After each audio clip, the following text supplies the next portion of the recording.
जय हिंद दोस्तों। आज इस वीडियो में हम बात करेंगे बिहार सिविल कोड क्लर्क के जॉब प्रोफाइल और एग्जाम डेट को लेकर के। जैसे कि यहाँ पे आप लोग देखेंगे कुछ ऐसे हम चार्ट बनाया है, जैसे कि इसका जो जॉब प्रोफाइल होता है क्या इसमें आप लोग को फैसिलिटी मिलता है, जैसे कि हाउस रेंट हो गया, उसके बाद महंगाई भत्ता हो गया, टीए हो गया, डीए हो गया, एनपीएस हो गया, ठीक है।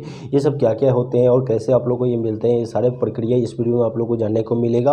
और एग्जाम डेट होने का कब तक आप लोग को संभावित डेट बताया जा रहा है वो भी इस वीडियो में हम आप लोग को बताने वाले हैं, ठीक है। तो वीडियो को अंत तक जरूर देखिएगा और वीडियो को लाइक, चैनल को जरूर सब्सक्राइब कर दीजिएगा, जिससे यहाँ पे जो भी अपडेट होगा सरकारी एग्जाम से लेकर के उसका सबसे पहले आप लोग को इस चैनल के माध्यम से नोटिफिकेशन मिल सके। चलिए यहाँ पे आप लोग देखेंगे तो यहाँ पे हम सबसे पहले बात करेंगे यहाँ पे सिविल कोड क्लर्क की जॉब प्रोफाइल को लेकर के, ठीक है। जो यहाँ पे आप लोग को देखिए, यहाँ पे जो इसका लेवल होता है लेवल 4 का जॉब होता है, बहुत ही बेहतर पोस्ट होता है, ठीक है। और इसका जो ग्रेड पे की बात करें तो ग्रेड पे आप लोग को 2400 ग्रेड पे ये मिलता है, ठीक है। ये 2400 ग्रेड पे का मतलब होता है, जैसे कि यहाँ पे आप लोग को पूरा समझ में आएगा ये, ठीक है। जैसे कि बेसिक पे सैलरी की बात करें, इसका जो वेतन होता है सैलरी होता है, बेसिक पे सैलरी यानी शुरू से अंत तक का सैलरी, ठीक है। ये आपका 25,500 से लेकर के 81,100 तक मिलता है, ठीक है ना। ये 25,500 से लेकर के 81,100 तक ये सैलरी दिया जाता है। महंगाई भत्ता की बात करें तो महंगाई भत्ता में डीए होता है जो 34% कट जाता है, ठीक है। ये 34% का मतलब जैसे कि 8,670 रुपये आपको महंगाई भत्ता मिलेगा, ठीक है। उसके बाद हाउस रेंट की बात करें तो हाउस रेंट जैसे कि जिस जगह पे आपका सिलेक्शन होगा, अगर पटना सिटी में आपका सिलेक्शन होता है तो वहाँ पे 18% लगभग 16 से 18% मिलेगा, ठीक है। 16% यानी कि 2400 से ले मतलब 2040 से लेकर के 4080 तक मिलेगा, ठीक है। तो सबसे ज़्यादा जो है पटना के लिए मिलेगा 4080, ठीक है। तो जहां आपका सिलेक्शन होता है उसके अकॉर्डिंग हाउस रेंट दिया जाता है, तो ये 4%, 8% या 16% मिलता है, ठीक है। तो ये आपका हाउस रेंट हो गया, महंगाई भत्ता हो गया, बेसिक पे सैलरी हो गया और लेवल हो गया, ठीक है। अब यहाँ पे हम बात करते हैं जैसे एमए और टीए का। एमए और टीए क्या होता है तो देखिए, एमए जो होता है जैसे कि मेडिकल जो होता है, जैसे आप लोग को जब भी तबीयत खराब होगा या जब भी कुछ भी होगा तो अगर खराब हो नहीं हो 1 मंथ का आपको 1,000 रुपया दिया जाएगा, ठीक है। 1 मंथ का 1,000 रुपया इससे मिलेगा ही मिलेगा, ठीक है। तो ये 1,000 रुपये जो है एमए होता है, ये आपको मिलेगा हर मंथ, ठीक है। उसके बाद टीए यानी ट्रेवलिंग चार्ज जो होता है ये आपका 3,000 रुपया मिलेगा। अगर कहीं ट्रेवल करते हैं, जाते आते हैं, ठीक है, तो ट्रेवलिंग चार्ज इसमें 3,000 रुपया आपको दिया जाएगा, ठीक है।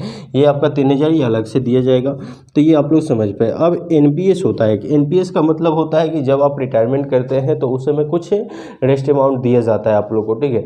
तो उस समय कुछ मोटी रकम दिया जाएगा और पेंशन वगैरह सब चीज़ मिलता है। तो वो कैसे मिलता है, ये आपको एनपीएस से ही मिलेगा, ठीक है। तो एनपीएस का मतलब होगा कि जैसे कि आपको जो बेसिक पे सैलरी होता है वो हो गया और महंगाई भत्ता हो गया, इन दोनों को ऐड करके इसका 10% क्या किया जाता है, आपके सैलरी से काटा जाता है, ठीक है। और उसको काटने के बाद इसमें क्या करता है, टोटल डिडक्शन करके इसमें जैसे कि 10% काटेंगे तो जैसे 25,500 जो आपका सैलरी हो गया और महंगाई भत्ता 8,670 हो गया। इसको जब ऐड करेंगे तो 34,170 को 10% निकालेंगे तो 3,417 रुपया ये हो रहा है, ठीक है। 3,417 रुपया हो रहा है, ठीक है। अब इसमें जो है पेंशन की हम बात करते हैं तो पेंशन में जो है 10% आपका जो ये 3,400 रुपया कटा हुआ है वो, और 14% गवर्नमेंट देती है, ठीक है। तो ये 24% हो गया, 14 10 24 हो गया। तो ये आपका जो है टोटल जैसे कि 3,417 ये वाला हो गया और 14% जैसे कि यहाँ पे 4,784, ठीक है, ये हो गया। तो इसका टोटल ऐड कीजिएगा तो 8,201 रुपया। तो ये जो 8,201 रुपया हुआ ना, ये आपका ये एनपीएस का जो एक खाता आप लोग का खुलेगा, जैसे ही सिलेक्शन आप लोग का होगा तो एक एनपीएस का खाता खुलता है, ठीक है। तो जैसे वो खाता खुलेगा तो ये आपका पर मंथ 8,201 रुपया पर मंथ उस खाते में जाते रहेगा, ठीक है। और जब आप रिटायर कीजिएगा तो उसका सब ऐड करके आप लोग को कुछ रेस्ट अमाउंट दिया जाता है और पेंशन वगैरह मिलता है, ठीक है। तो यही होता है आपका एनपीएस। अब हम बात करते हैं यहाँ पे टोटल इन हैंड वेतन, ठीक है। टोटल इन हैंड सैलरी क्या मिलेगा तो ये 36,793 से लेकर के 38,833 होता है, ठीक है। अब ये कैसे मिलेगा तो यहाँ पे देखिए टोटल आपका सैलरी बन रहा है 40,210 से लेकर के 42,250। इसमें 3,417 रुपया ये घटा दीजिए, ठीक है। ये माइनस करेंगे तो आपका कितना हो रहा है 36,793 लगभग होगा। उसके बाद ये आपका सैलरी इन हैंड सैलरी मिलता है, ठीक है। और आपका ग्रेड पे जो है 2400 का ग्रेड पे होता है, है, ठीक है। तो ये आप लोग समझ पाए कि इतनी सारी फैसिलिटी आप लोग को जो है क्लर्क की जॉब प्रोफाइल में आप लोग को दिए जाते हैं, ठीक है। तो इसमें आप लोग देखिए कि इतना सैलरी मिलता है, ये सारा चीज़ कटता छटता है, ठीक है, और इतना सारे फैसिलिटी आप लोग को दिए जाते हैं। तो ये तो आप लोग को क्लियर हो गया जॉब प्रोफाइल जो है और ये सारी फैसिलिटियाँ हो गया, ठीक है। अब देखिए इसमें एग्ज़ाम डेट को लेकर के हम बात करते हैं कि एग्ज़ाम डेट कब तक का होगा, ठीक है।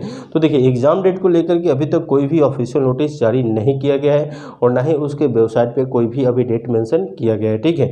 आप लोग को ऐसे अजुराना नहीं है, आप लोग को तैयारी में जुटे रहना है, ठीक है, क्योंकि एग्ज़ाम डेट तो आएगा ही आएगा, ठीक है।